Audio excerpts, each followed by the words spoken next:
سورہ عادیات مکی ہے اور 11 آیتیں، نزول کے اندر 14 ہے اور ترتیبی موجودہ میں 100 ہے، اور اس صورت میں حیوانات کے وفا کا ذکر ہے۔ اشارہ ہے کہ تم اپنے خالق و مالک کو نہیں جانتے ہو جو بے وفائی اور ترک عبادت کرتے ہو۔ والعادیات ضبحا، قسم ہے ان گھوڑوں کی جو دوڑتے ہیں ہانپ کر۔ اب جو لوگ زوادی ہے وہ پڑھتے ہیں والعادیات ضبحا، یعنی قسم ہے گھوڑوں کی جب وہ ذبح ہوتی ہے، کتنی غلط بات ہے۔ ضبحا تھوڑے ضبحا، ضبح کے معنی ہانپنا، گھوڑا ہانپتا ہے تو اور تیز ہو جاتا ہے۔ فالموریات قدحا، پر ٹاپ مارتے ہیں، ٹاپ مار کر زمین پر جو وہ پاؤں مارتا ہے اس میں نال لگا ہوتا ہے تو چنگاری نکلتی ہے، پس مارتے ہیں زمین پر ٹاپ چنگاری نکال کر۔ فالمغیرات صبحا، پس تخت و تاراج کرتے ہیں صبح کے وقت۔ فاثرن به نقعا، پس اڑاتے ہیں گرد و غبار۔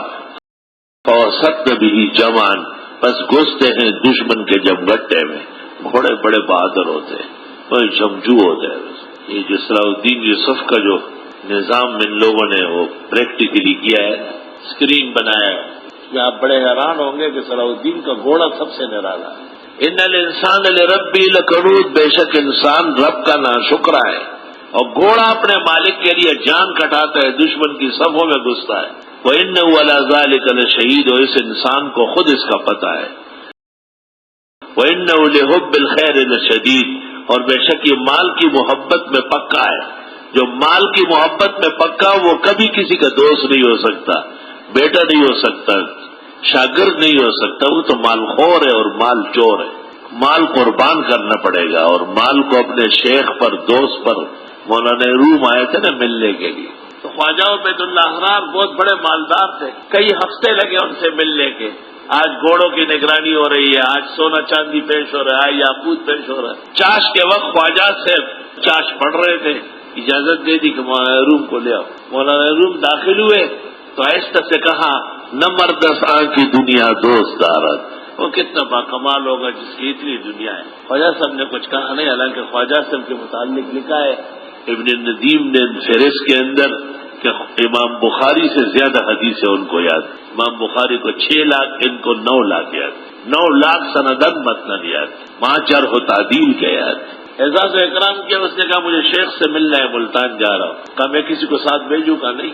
راستے میں صادق آباد کے پاس چوری ہو گئی تھی اور مہمان کو گرفتار کیا، نیا آدمی پکڑا جاتا ہے۔ خواجہ صاحب کو پتہ چلا، آپ نے فوراً ملتان کے بادشاہ کو لکھا کہ یہ تو کونیا کے بہت بڑے عالم ہیں، اکرام کرو، بیوقوفی کیا کر رہا۔ اس نے خواجہ صاحب کا خط چوما اور مولانا روم کو فوراً اعزاز اردل کے ساتھ واپس کیا۔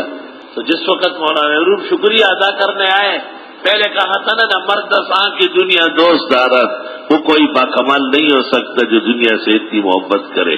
تو خواجہ صاحب نے اب جواب دیا، اگر دارت برائے دوست دارت، دنیا ہو تو دوست پر لوٹائی جائے، دوست پر لوٹائی جائے۔ اور لوگ کیا کرتے ہیں کہ دوست کا بھی پوسٹ اتار لیتے ہیں۔ شیخ سعدی بھی کہتے ہیں، چو فروانی بسختی تن، چو فروانی بسختی عزتن اندر مدے، دشمنان را پوس برکن دوستان را پوستی۔ دوست کو بھی نہیں چھوڑو، بلکہ مشہور ہے کہ دوستی ختم کرنی ہے تو بیچ میں پیسوں کا تعلق پیدا کرو، خود بخود ختم ہو جائے۔ دوست کے بارے میں چشم پوشی کرو، دوستی تو ہے، لے لیے تو لے لیے، بچی کا رکھ لو۔ اللہ اکبر و کبیرہ۔ لوگ کیا کرتے ہیں کہ کہتے ہیں بس کوئی دوستی نہیں ہے، میرا پیسہ دے۔ یہ بہت بری بات ہے اور بہت کمزور اخلاق۔ یہ انسان مال کی محبت میں بڑا سخت، جھوٹ بھی بولتا ہے، اس کے لیے دھوکے بھی کرتا ہے، چھپاتا بھی ہے۔ ایک یہ فریب ختم ہو جائے مال کا، خدا کی قسم ہر مومن عرش معلیٰ پر رہے گا۔ درمیان میں رکاوٹ یہی مال بنتا ہے۔ افلا یعلم، یہ جانتا نہیں، اذا بوسر ما فی القبور، جب ادھیڑ دی جائے گی جو کچھ قبروں میں ہے، وحصل ما فی الصدور، آشکار کر دیا جائے گا جو دلوں میں ہے۔ ان ربہم بہم یومئذ لخبیر، بے شک ان کا رب اس دن ان کو اس سے خوب خبردار ہو۔ اللہ اکبر وللہ الحمد۔